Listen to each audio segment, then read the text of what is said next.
بسم اللہ الرحمن الرحیم۔ السلام علیکم۔ یہ 1917 کی بات ہے۔ عراق کے پہاڑوں میں برطانوی جنرل سٹارٹلی مادوے کا ایک چرواہے سے سامنا ہوا۔ جنرل چرواہے کی طرف متوجہ ہوا اور اپنے مترجم سے کہا، ان سے کہہ دو کہ جنرل تمہیں 1 پاؤنڈ دے گا، بدلے میں تمہیں اپنے کتے کو ذبح کرنا ہوگا۔ کتا چرواہے کے لیے بہت اہم ہوتا ہے کیونکہ یہ اس کی بکریاں چراتا ہے، دور گئے ریور کو واپس لاتا ہے، درندوں کے حملوں سے ریور کی حفاظت کرتا ہے، لیکن پاؤنڈ کی مالیت تو آدھے ریور سے بھی زیادہ بنتی ہے۔ چرواہے نے یہ سوچا، اس کے چہرے پر لالچی مسکراہٹ پھیل گئی۔ اس نے کتا پکڑ لایا اور جنرل کے قدموں میں ذبح کر دیا۔ جنرل نے چرواہے سے کہا، اگر تم اس کی کھال بھی اتار دو، میں تمہیں 1 اور پاؤنڈ دینے کو تیار ہوں۔ چرواہے نے خوشی خوشی کتے کی کھال بھی اتار دی۔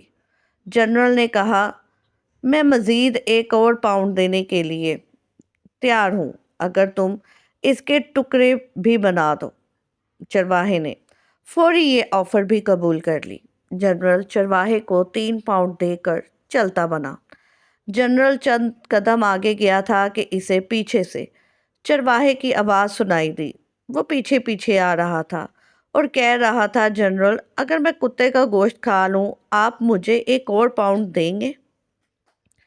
جنرل نے انکار میں سر ہلایا کہ میں صرف تمہاری نفسیات اور اوقات دیکھنا چاہتا تھا۔ تم نے صرف 3 پاؤنڈ کے لیے اپنے محافظ اور دوست کو ذبح کر دیا، اس کی کھال اتار دی اور اس کے ٹکڑے ٹکڑے کیے، اور 4تھے پاؤنڈ کے لیے اسے کھانے کو بھی تیار ہو، اور یہی چیز مجھے یہاں چاہیے۔